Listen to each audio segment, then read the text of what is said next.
sa Asenso Manileño at sa Batang Maynila, pagmamahal at hindi galit ang ating pinalaganap. Real talk ha, sinasabi ninyo kung mali ito. Ang bawat congressman kumukuha ng resources sa national government. Tama mali?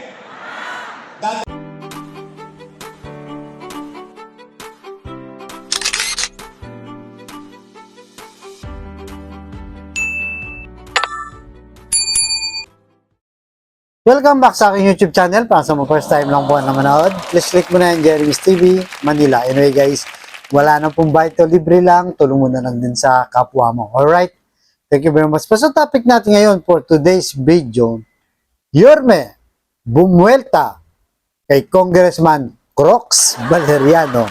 Yan guys, yan ang ating topic ngayon. Na kung saan, alam naman natin, itong si Roland Crox, di ba? Ay matitindi ang mga binitawang salita kay Yorme. Pero bago yan guys, siyempre wag natin kalimutan. I-shout out ang mga Iskonians forever. Ang dalangin ko po ay nasa mabuti kayong kalagayan. Kaya sa mga Iskonians forever, saludo po ako sa inyo at love, love, love. O yan guys. So yun na nga guys. Itong si Congressman Crox, di ba? Ay matindi nga ang kanyang mga binitawan. Siya rin yung nagsabi na nilinlang niya, di ba? Itong mga nakakuha ng pabahay, mas magaling daw itong si Mayora kaysa kay Yorme, guys, di ba? At na kung saan ay dati, pinuri naman niya si Yorme. Pero ngayon, talagang sirang-sira si Yorme sa kanya. Pero bago yan guys, narito muna ang throwback video na kung saan ay may General Assembly nga itong Asenso Manileño. Ano nga ba sinabi ni Congressman Crox Valeriano sa kanyang mensahe doon? So narito guys, panoorin natin tapos ituloy natin ang ating reaction. Alright? So narito na si Crox. Sa Asenso Manileño at sa Batang Maynila, pagmamahal at hindi galit ang ating pinalaganap. Pinalakas natin ang pamilyang Manileño. Pinagsasama-sama dahil yan ang maayos na pag-uugali ng Manileño at ng tunay na Pilipino at hindi pinagwawatak-watak at pinag-aaway-away ng dahil sa sariling interes. Tapat na paglilingkod at hindi pagtataksila ng Manileño. Sa Distrito 2 ng Maynila, ang ginawa ko po sa loob ng mahigit 5 taon. Maging sa Kongreso at Distrito, ang inyong lingkod ay naging aktibo at hindi abstain. Mga pamilyang nagkakaisa na pilit sinisira at magkakaibigan na pilit pinag-aaway. Sa dinagustuhan nyo ang serbisyong Valeriano, kung sa palagay nyo ay nakaganap ako sa aking katungkulan at kahit kailan, ang tama ay hindi magiging mali at ang mali ay hindi magiging tama. Kung gusto nyo ng maayos, matino, may paninindigan, may prinsipyo at higit sa lahat, hindi tayo lolokohin. Ako po'y buong kababaang loob na nakikiusap sa inyo. Honey is my mayor, Yul is my vice. So yun guys, napanood nyo, di ba? Ito si Congressman Crox Valeriano.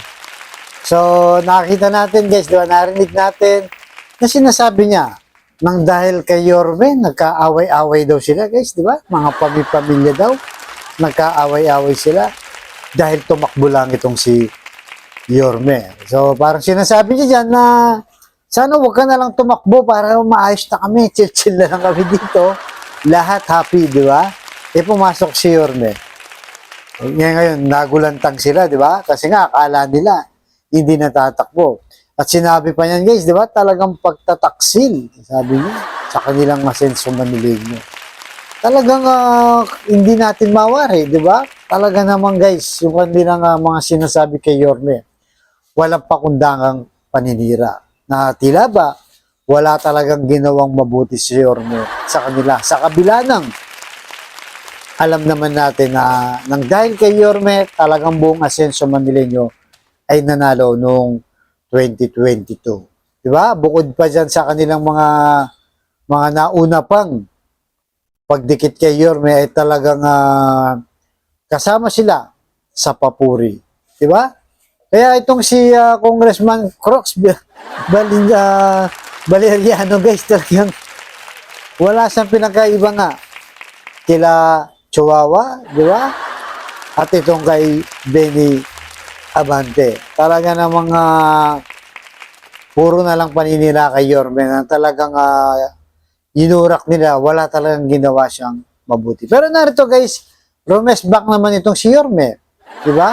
Bumwelta siya. Ano ang kanyang buwelta? Kung anong ginawa niya sa kanilang mismong distrito.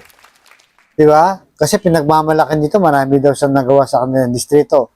Narito, guys, yung mismong pagbulgar ni Yorme para malaman mismo ng kanyang ka-district. Distrito kasi ito, guys, kung ano nga ba ang ginawa. Alright? So, narito si Yorme, guys, siya na mismo ang magkukwento. Pagkatapos niya magkwento, ibalik natin, tuloy natin po ang ating reaction. Pasok, Boss Y. Real talk ha. Sinasabi ninyo kung mali ito. Ang bawat congressman kumukuha ng resources sa national government. Tama mali?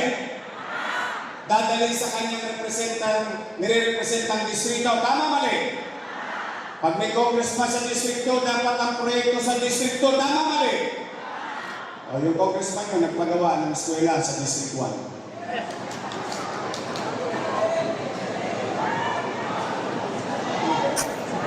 Ano? Makatwiran ba yun? You should demand. Why? May congressman naman kami dun eh. May dinala rin pera yun sa tundo eh. Dapat yung congressman nyo, kung ano ang resources sa gobyerno, dinala niya dapat sa district na nire-representante niya. Tama mali? Makasip-sip lang sa amin niya. Nagpatayo ng eskwelahan katabi sa bunga. Di ba? Pinicture-picture pa nila. Kaya kayo, mga taga-distrito, mag-demand kayo. You should demand. Bakit? Nakalaan dapat sa inyo yun. Total, nandiyan na yan. Hindi nyo na yan mababalik. Pero kaya nyo yan baguhin. Baguhin na natin. Natulungan na natin sila. Pwede ba ibalik natin sa Congress si Carlo Lopez?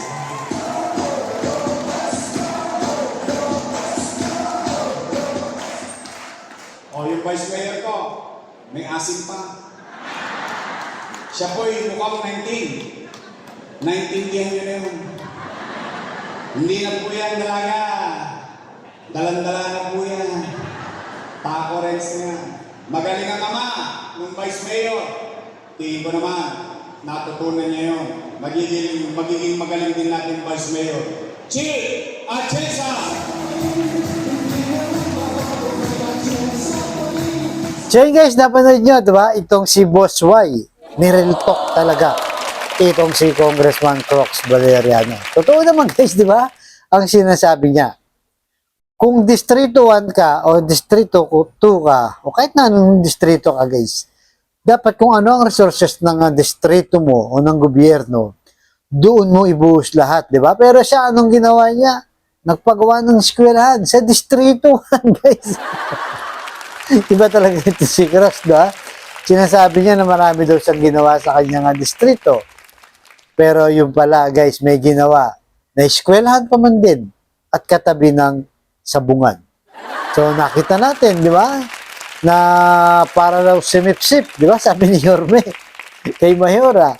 O, anong ginawa niya? doon nga sa nagpatayo. So kung wala din sa ayos, itong si Congressman na Crooks, di ba? Wala sa ayos. Bakit mo naman gagawin yan? Na alam naman natin na kailangan ng bawat distrito yung mga ganitong project, mga eskwelahan, mga ospital, o kung ano pa man yan.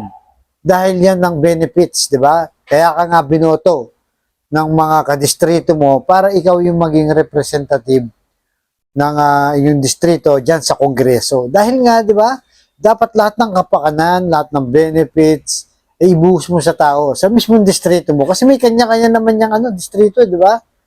Eh bakit doon niya binuhos? So, ibig sabihin, siguro, para nga lang mag-good shot dito kay Mayora. So, titingnan natin, di ba guys?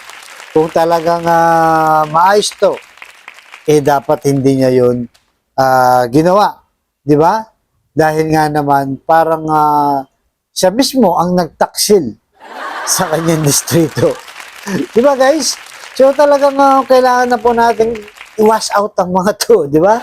Ipalit na natin yung your best choice, di ba? Para maging maayos. Eh, siyempre, pagka matino yung leader, hindi rin niya papayagan yan. Kasi guys, di ba? Pag in-approve yan, natural, dadaan mo na yun sa mayor, makikita rin niya kung ano yung project na yun. Bakit hindi pinigilan nitong si Mayor Hani Lacuna? Hindi siya yan. Dapat yung congressman ng District 1 ang siyang magpagawa niyan. Eh bakit binibigay mo yung budget na kung saan mas marami sanang makikinabang sa iyong distrito? So, dito natin makikita guys na talagang para lang sila maging mabango, di ba? Kahit pagtataksil sa kanilang distrito ay kanilang ginagawa. So, yan guys, tuloy-tuloy lang po tayo, di ba? Habang papalapit ang eleksyon, huwag po tayong magsawang sumuporta dito kay Boss Y, di ba? Para bumalik na yung ningning ng Maynila at maging maayos na. Hindi na rin mangyayari to kundi dapat kung saan para yung mga project sa distrito, doon lang. Hindi pwedeng ibigay mo yung para sa tao mo sa ibang distrito. Maling-mali nga po talaga yan. Kaya balik natin guys, yung mga paninira nila ay huwag nating tatantanan din. Tuloy natin ang ating depensa at ibulgar din. Kagaya ng binulgar ni Yorme yung kanilang mga ginagawang hindi maganda. Alright guys, huwag niyo pong kalimutan, like, share, and subscribe po. At syempre, napaka-importante ng comment nyo. Mag-comment po kayo, nandyan yung ating para ipahiwatig, di ba? Yung simpatsya natin, yung suporta natin kay Yorme. Para pag marami nakanood nito, ay lalong iboboto si Yorme at lalong hindi iboboto yung mga kalaban dahil sa kanilang mga maling ginawa. Right guys, so hanggang dito lamang po. Abangan nyo sa susunod kong vlog. Thank you very much. At pagpalain tayo ng pong may kapal. Manila, God first!